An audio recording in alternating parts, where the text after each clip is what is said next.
Hi, I'm Lynne Matallana, founder and president of the National Fibromyalgia Association.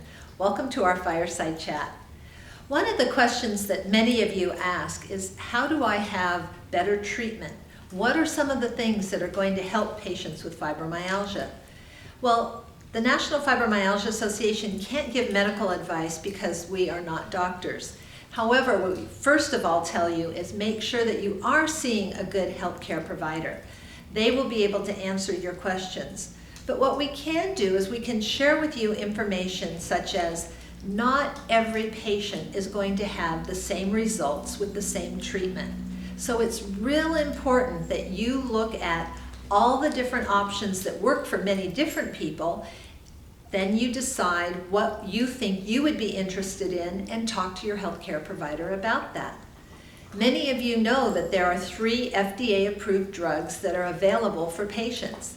Of those drugs, maybe one of them would work for you. So you want to talk to your doctor about that. The other thing that's really important that I think people need to know is that wellness is a big part of getting better with fibromyalgia.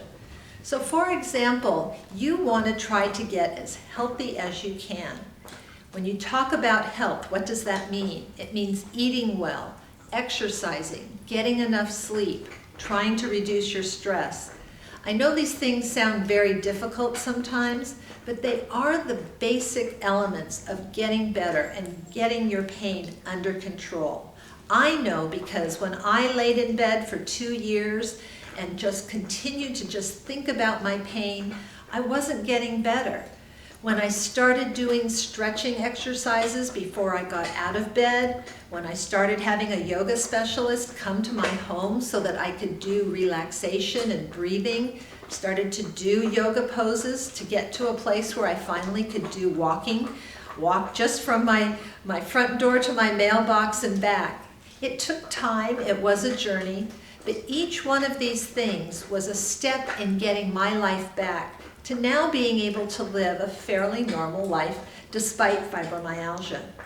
People ask about diet a lot, and one of the things that's real important is to remember that you want to make sure that you aren't eating too many carbohydrates because those can add weight, and oftentimes we aren't exercising as much. You want to make sure that your weight does not get to a point where it's dangerous for diabetes or osteoporosis. And the other thing is if you eat too many carbohydrates, especially compound sugars and things like that, it may give you a quick fix of energy, but then when that wears off, you're going to feel fatigued and exhausted again. So it's better to eat more protein, small amounts of carbohydrates. Try not to drink caffeine, especially during times when you're about to go to sleep. Do not eat things that have a lot of additives in them, a lot of colors, different types of foods that have MSG and those types of things. We find that most people with fibromyalgia react negatively to those things. Many people ask about gluten. It's important if you are interested in finding out if you have celiac disease that you ask your doctor, and he can actually or she can provide a blood test that will tell you if you have an intolerance to gluten. It's not necessary to give these things up if you don't have that problem. So talk to your doctor about that first. Many people, though, do have food intolerances. So if you eat a certain food and you feel that you are not feeling real well, avoid that food for a while. Maybe you've built up some type of allergy or food intolerance.